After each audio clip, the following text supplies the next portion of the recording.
जय हिंद दोस्तों, स्वागत है आपका।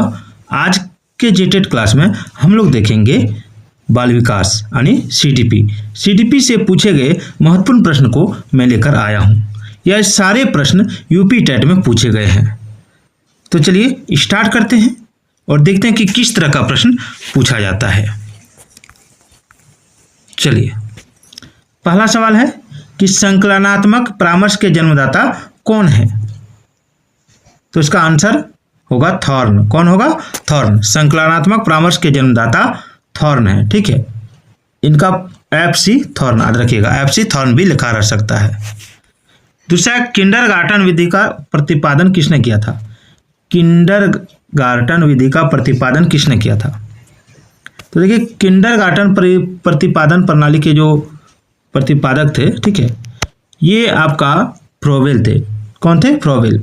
किंडरगार्टन प्रणाली के प्रतिपादक फ्रोबेल महोदय थे। ठीक है, आगे डिसलेक्सिया किससे संबंधित है? डिसलेक्सिया किससे संबंधित है?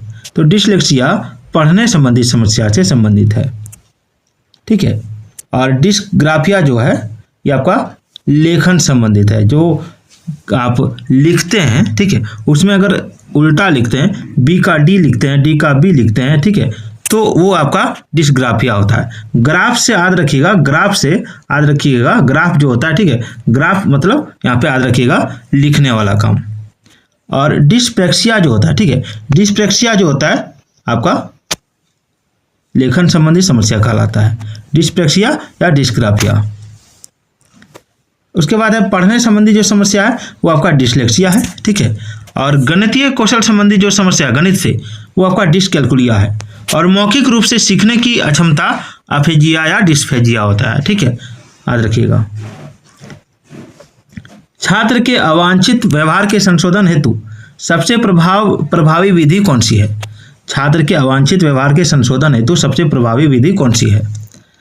तो वो है आपका अवांछित व्यवहार के कारणों का पता लगाना तथा उपचारों का सुझाव देना। ठीक है, देखिए, उसे माता पिता को सूचित करना ये नेगेटिव है, छात्र को दंडित करना ये भी नेगेटिव है, उसे नज़रअंदाज करना ये भी नेगेटिव है। ठीक है, जो पॉजिटिव आंसर आता है वही सीडीपी में टिक लगता है। आगे है CWSN का अर्थ क्या है? CWSN का अर्थ क्या है? तो देखिए, CWSN का अर्थ होता है विशिष्ट आवश्यकता वाले बच्चे, चिल्ड्रेन विथ स्पेशल नीड्स। सी से चिल्ड्रेन, डब्ल्यू से विथ, एस से स्पेशल, एन से नीड। ठीक, चिल्ड्रेन विथ स्पेशल नीड्स जो होता है वो होता है विशिष्ट आवश्यकता वाले बच्चे। नेक्स्ट है ब्रेल लिपि एवं टेप रिकॉर्डिंग किसके लिए शैक्षिक प्रावधान के रूप में प्रयुक्त किए जा सकते हैं? तो श्रवण बाधित विद्यार्थी को तो टेप रिकॉर्डिंग नहीं सुना सकते हैं, क्योंकि वो श्रवण बाधित विद्यार्थी को कान से सुनाई नहीं देगा। दृष्टिबाधित विद्यार्थी, इनको हम टेप रिकॉर्डर सुना सकते हैं, और ब्रेल लिपि का प्रयोग इसके लिए शिक्षा में कर सकते हैं। ठीक है, चलिए आगे देखते हैं क्या है।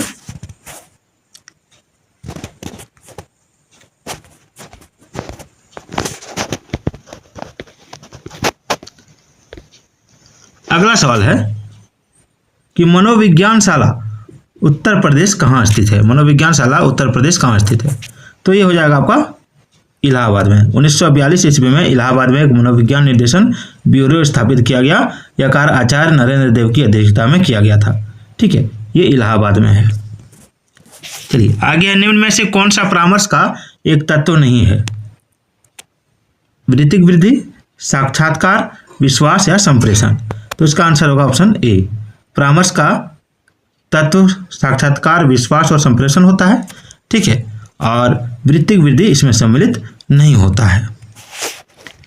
9 नंबर है कि अधिगम का पठार है। तो देखिए, अधिगम का जो पठार है वो है अधिगम में अवरुद्ध वर्धन। ठीक है, याद रखिएगा, अधिगम में अवरुद्ध वर्धन का सूचक होता है अधिगम का पठार। आगे देखिए, आगे है जो संबंध स्किनर का चूहों से एवं थॉर्नडाइक का बिल्लियों से था वही संबंध कोहलर का किससे था? तो देखिए, जो संबंध स्किनर का चूहों से एवं थॉर्नडाइक का बिल्लियों से था वही संबंध कोहलर का वन मानुषों से था। ठीक है, याद रखिएगा। आगे, छात्रों में सही व्यवहार के प्रशिक्षण हेतु सर्वाधिक महत्वपूर्ण क्या है? पुरस्कार, प्रशंसा, दंड? नहीं, ये तीनों नेगेटिव सेंस दे रहा है। ठीक है, तो इसमें जो हो जाएगा वो हो जाएगा ऑप्शन डी, सही व्यवहार का प्रस्तुतिकरण। चलिए आगे देखते हैं। आगे है द बिहेवियर ऑफ ऑर्गेनिजम्स नामक पुस्तक के लेखक कौन है? तो द बिहेवियर ऑफ ऑर्गेनिजम्स नामक पुस्तक के लेखक आपका स्किनर महोदय हैं, याद रखिएगा। इनमें से कौन सा शिक्षण की विचारधारा से संबंधित नहीं है?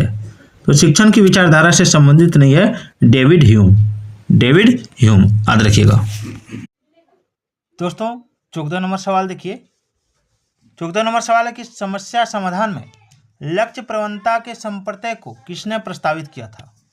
कोहलर ने या हल ने? तो इसका आंसर होगा हल ने।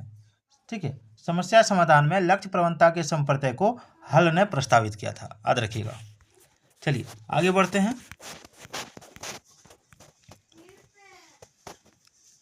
15 नंबर सवाल है कि निम्न में से कौन सी कक्षा शिक्षण में जनतांत्रिक शिक्षण नीति नहीं है?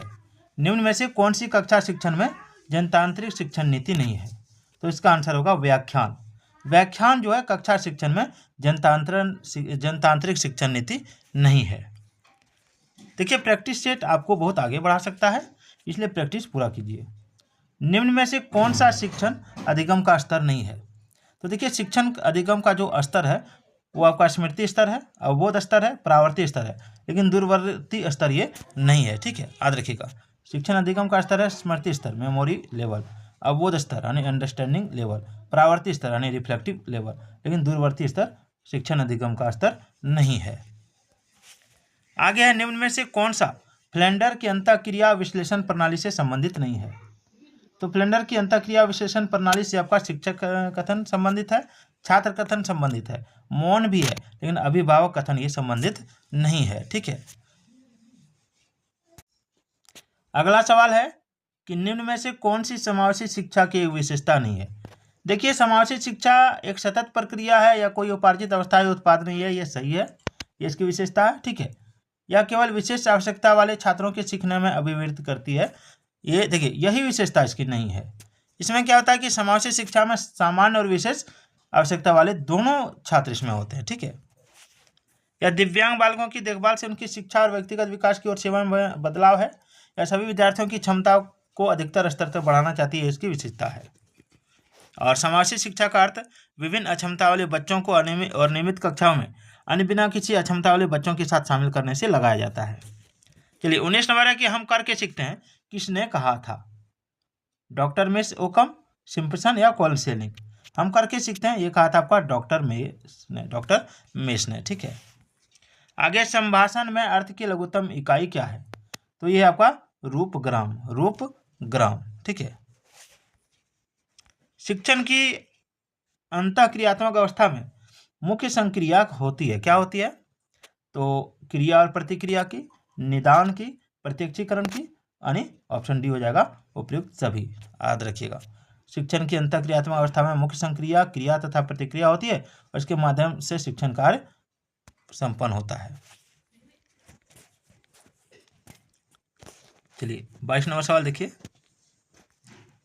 22 नंबर सवाल है कि निम्न में से कौन सा शिक्षण का स्तर नहीं है?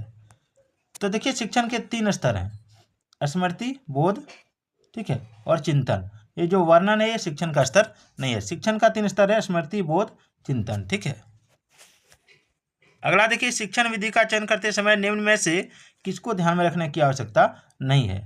तो देखिए विद्यार्थियों का मानसिक स्तर ये ध्यान में रखना है, व्यक्तिगत भेद ये ध्यान में रखना है, ठीक है, विषय की विशिष्ट प्रकृति ये ध्यान में रखना है, लेकिन अभिभावक की पृष्ठभूमि ये ध्यान में नहीं रखना है। ठीक है, आगे है एक बालक काली गाय, काला कुत्ता तथा काली वस्तुओं को देखकर डरने लगता है। इस प्रकार के अनुबंधन में निहित कौन से अनुबंधन है? तो देखिए इसमें जो हो जाएगा वो हो जाएगा उद्दीपक सामान्यीकरण। एक बालक काली गाय, काला कुत्ता और काली वस्तु को देखकर डरने लगता है, इस प्रकार का अनुबंधन उद्दीपक सामान्यीकरण होता है। चलिए 25 नंबर है कि निम्न में से कौन सा सृजनात्मक प्रक्रिया से संबंधित नहीं है? तो सृजनात्मक प्रक्रिया से आपका अभिप्रेरण संबंधित नहीं होता है, बाद में वहाँ की आपका आयोजन, उद्भावन और प्रबोधन होता है। 26 नंबर है कि निम्न में से कौन सी बाल्यावस्था की विशेषता नहीं है? तो देखिए बाल्यावस्था की विशेषता जिज्ञासा की कमी ये नहीं है। ठीक है, जिज्ञासा की कमी, बाद में बाकी आपका अभिवृद्धि में स्थिरता,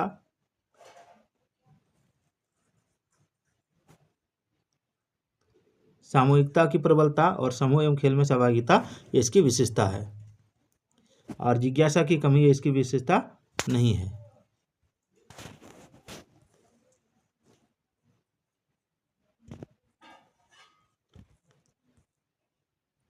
चलिए, सीखना एक तरह व्यवहार का क्या है? तो सीखना जो एक तरह व्यवहार का संशोधन होता है, ठीक है, संशोधन याद रखिएगा। 28 है कि निम्न में से कौन सा बुद्धि और विकास का प्रथम चरण है? तो बुद्धि और विकास का प्रथम चरण है आपका शारीरिक विकास। आगे है बुद्धिमापन की भाटिया-बैटरी परीक्षण में क्या हुआ था? देखिए, बुद्धिमापन की भाटिया-बैटरी परीक्षण में क्या है? तो 4 उप परीक्षण, 5 उप परीक्षण, यानी कितना परीक्षण हुआ था इसमें? यहाँ देखते हैं 8 उप परीक्षण या 7। देखिए, इसका होगा भाटिया-बैटरी परीक्षण में 5 उप परीक्षण होते हैं, ठीक है, याद रखिएगा।